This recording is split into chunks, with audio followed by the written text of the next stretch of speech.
Di Amerika, sudah terdapat lebih dari 11.000 lapangan olahraga yang menggunakan rumput sintetis.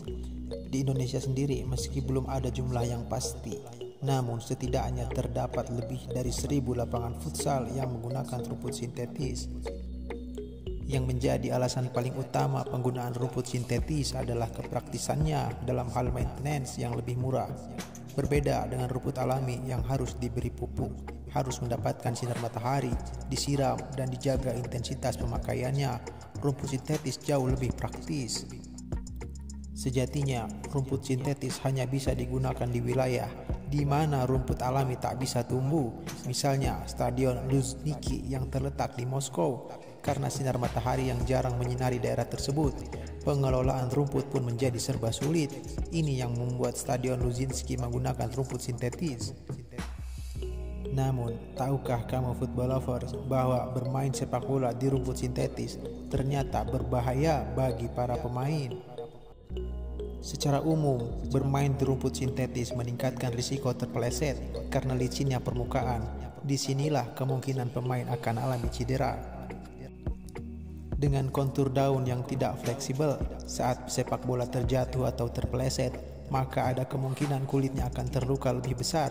Apalagi ketika bermain tengah hari, temperatur rumput akan sangat panas. Saat terjadi gesekan dengan kulit, sudah barang tentu kulit akan terkelupas karena tekanan yang dibantu dengan panas itu sendiri. Luka lecetnya memang tidak terlihat dalam, akan tetapi bermain dengan kulit yang tergores juga bukan hal yang bagus untuk pesepak bola. Kemudian, alas dari rumput sintetis biasanya berupa semen atau beton dengan kontur yang keras, maka saat terjatuh, daya tolak dari alas lapangan jauh lebih kencang ketimbang saat pemain terjatuh ke tanah atau rumput alami. Akibatnya, kemungkinan terjadinya kerusakan pada otot maupun pada tulang semakin besar. Pemilihan sepatu saat bermain di rumput sintetis juga terbilang penting, karena untuk mengurangi risiko terjatuh atau terpeleset. Tidak sedikit pemain yang memilih menggunakan sepatu mirip sepatu futsal dengan jumlah tuts atau pull yang lebih dari 12 buah. Secara teknis, pantulan bola di rumput sintetis pun biasanya lebih tinggi ketimbang rumput alami, yang membuat pesepak bola sulit mengeluarkan kemampuan terbaiknya.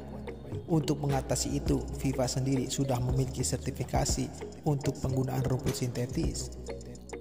Artinya, tidak sembarang rumput sintetis bisa digunakan untuk pesepak bola kompetitif. Pasalnya, rumput sintetis saat ini kualitasnya beragam. Namun, hal ini tidak mengurangi resiko bagi pesepak bola untuk bermain di rumput sintetis. Memang belum ada penelitian khusus tentang pengaruh rumput sintetis untuk kesehatan, terutama untuk anak-anak yang biasanya rentan terhadap berbagai penyakit. Namun, Amy Griffin, seorang pelatih pesepak bola di Amerika Serikat, mulai mempertanyakan pengaruh rumput sintetis itu ketika pada tahun 2009 dia mendapatkan seorang kipernya didiagnosa penyakit kanker. Amy mengaku sudah menjadi pelatih selama 27 tahun. Selama 15 tahun pertama, dia tidak pernah menemukan siswanya kena masalah karena masih memakai rumput alami untuk berlatih sepak bola. Terakhir, dia mendapatkan dan menemukan 38 siswa pemain sepak bola di Amerika Serikat yang didiagnosa penyakit kanker, umumnya menderita kanker darah seperti limfoma dan leukemia. Amy menganggap karet hitam di lapangan sintetis punya peran besar untuk merusak kesehatan. Terlebih, karet hitam ini terbuat dari ban bekas yang dipotong-potong.